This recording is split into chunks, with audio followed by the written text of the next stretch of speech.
Welcome back, everyone. Today we're taking a deep dive into a case that really gets to the heart of how disputes are handled in the construction world. So get ready to unpack a high court battle. It all went down between AMEC Group Limited and Thames Water Utilities Limited. Yeah, and at the center of it all is a hefty sum of nearly £1 million. This wasn't just any payment dispute. We're talking about an amount awarded to AMEC by an adjudicator. You know, in the construction world, things move fast, so they need a way to resolve disagreements quickly. Right, so it's like having a referee on standby to make quick decisions and prevent things from grinding to a halt. So what we're really digging into today is why Thames Water was so resistant to this payment and what the court ultimately decided. This case really sheds light on how these rapid-fire dispute resolutions are meant to work. We're armed with the actual court judgment and this super helpful briefing document that breaks it all down. So let's jump right in. Where do we even begin with this one? Well, the logical starting point is with the agreement that set the stage for everything, the 2005 Framework Agreement between AMEC and Thames Water. Now, it's crucial to grasp that this wasn't a single massive contract for one specific project. Instead, it was more like a broad agreement that set the terms for any future work they might do together. Think of it as a blueprint for their collaboration. So it was like Thames Water had this pre-approved catalog of services from AMEC with agreed-upon prices ready to go. Yeah, that's a great way to put it.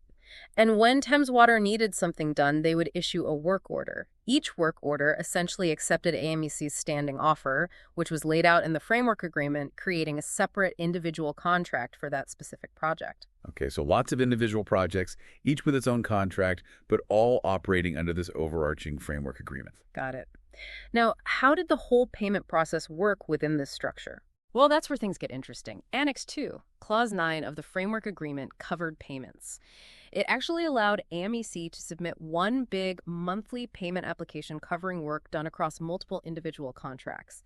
And while Thames Water could deduct any money AMEC might owe them, whether under the same contract or even a different one within the Framework Agreement, Clause 9.5 mandated that they had to give AMEC notice if they intended to withhold or set off any amount. So transparency about any deductions was a key part of the agreement. Efficient payment, but with the safeguards for both sides. Exactly. And then, of course, there was the dispute resolution clause, Clause 12.2. It stated that if either party had a disagreement arising out of or in connection with this agreement, they could take it to adjudication under the Institution of Civil Engineers, ICE, adjudication procedure from 1997. The ICE is a big deal in the construction world, a highly respected professional body, and their adjudication procedure is a well-established way to resolve these kinds of disputes quickly. This clause is going to be super important as we go through the case. Okay, so we've got the framework agreement, individual work contracts underneath, a system for combined payments, a requirement for clear communication about deductions, and a clear path to adjudication if disagreements arise. It seems like they had all the bases covered. So what happened? What triggered this whole legal battle? It all started when AMEC submitted one of these combined payment applications. Application number 57. It covered work across several projects, you know, the usual stuff. But Thames Water responded with an aggregated withholding notice. They detailed all the reasons why they were holding back payment, listing amounts they wanted to deduct from what AMEC was claiming, along with a few other defenses they wanted to raise. So it was basically AMEC saying, hey, you owe us for this work, and Thames Water saying, hold on, we're taking some off the top because of these other issues. Classic construction disagreement. Yeah, and it's that withholding notice that really kicked off the whole adjudication process. AMEC obviously disagreed with the deductions, so they decided to take it to the next level. They went the official route. So what happened during the adjudication? Did they bring in someone to sort through the mess? They did. They brought in an adjudicator, a guy named Mr. Don Rogers, to review the whole thing and make a decision. He was like the impartial judge for this payment showdown. What was the main question that Mr. Rogers had to decide? What was the core of the dispute in his eyes? The big question was twofold. First, he had to figure out the exact amounts actually due to AMEC for the work they'd done. Second, he had to determine whether the reasons Thames Water gave for withholding payment were actually legitimate under the agreement. Okay, so a lot of scrutiny of those deductions, looking at the fine print and all that. And what did the adjudicator ultimately decide? Well, on Christmas Eve of 2009, Mr. Rogers came back with his decision. He determined that Thames Water should pay AMEC a substantial sum, $959,907.67. That's a pretty big chunk of change. You'd think that would be the end of it. Adjudicator's ruling, case closed, right? But something tells me it wasn't that simple. What happened next? Well, Thames Water wasn't ready to give up just yet. They launched a legal challenge, aiming to avoid paying what the adjudicator had awarded. They had a couple of main arguments up their sleeve. Okay, let's dive into those arguments. What was their first line of defense? Their first big argument was about jurisdiction. They basically claimed that the adjudicator didn't have the legal right to make that decision in the first place. So they were questioning the adjudicator's authority, saying he overstepped his bounds. On what grounds? They claimed that the heart of the dispute wasn't really about the framework agreement itself, but about specific issues with the individual work contracts that stemmed from it. Since the adjudicator was appointed based on the dispute resolution clause within the framework agreement, they argued he couldn't rule on matters that were, in their view, solely related to those separate contracts. They also threw in a couple of extra points, suggesting that if the dispute wasn't directly under the framework agreement, then the ICE procedure they used might not have been fully compliant with all the legal requirements, and they even argued that the adjudication wrongly lumped together multiple separate disputes from different work contracts. Sounds like a pretty complex legal strategy. Did the court buy into this jurisdictional challenge? Nope, not at all. Mr. Justice Colson, the judge handling the case, completely rejected Thames Water's argument. His reasoning was pretty clear-cut. He pointed out that the central issue was AMEC's payment application, which is made specifically under a clause within the framework agreement, the same agreement with the adjudication clause. Similarly, Thames Water's withholding notice, their justification for not paying the full amount, was also issued under the framework agreement.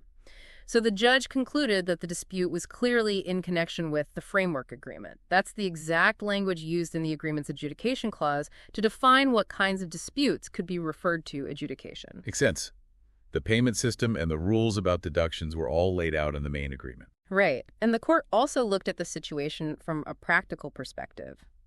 The framework agreement was designed to allow for these combined payments and a single adjudication process for related disputes. The judge reasoned that this was intentional. They wanted to handle these situations efficiently under the umbrella of the framework agreement.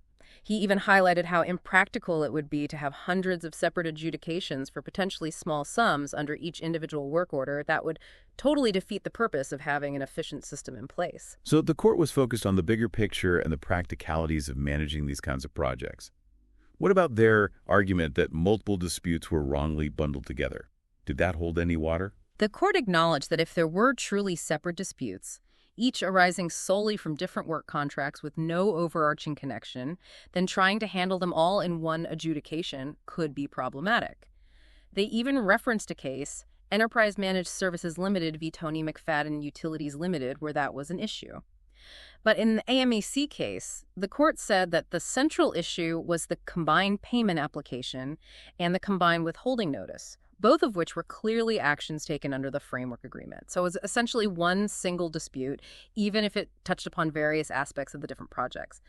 That argument didn't fly either. Okay, so their first attempt to avoid payment, the jurisdictional challenge, was a no-go. What was their second line of defense? Their next move was to attack the fairness of the adjudication process itself. They argued that there had been a breach of natural justice, essentially, that the process was so flawed that the adjudicator's decision shouldn't stand. So they're saying the game was rigged, so to speak. Right. What were their specific complaints? What made it so unfair in their eyes? They had three main points. First, they claimed the whole case was simply too big and complicated for an adjudicator to properly grasp within the tight timeframes of adjudication. They argued that this made it impossible for him to reach a fair decision. That's a concern you sometimes hear about these expedited dispute resolution processes. Did the court agree that the complexity of the case made it unfair? The court actually shut that argument down pretty quickly. They cited a previous case, CIB Properties Limited v. Burse Construction Limited, which established that just because a dispute is complex doesn't automatically make the adjudication unfair.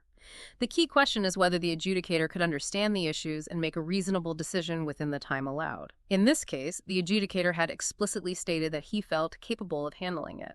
The court also pointed out that Thames Water only raised this complexity argument after submitting their initial response to the adjudication, which made their position weaker. So complexity on its own isn't enough to invalidate the process, especially if the adjudicator himself was confident he could manage it. What was their second complaint about fairness?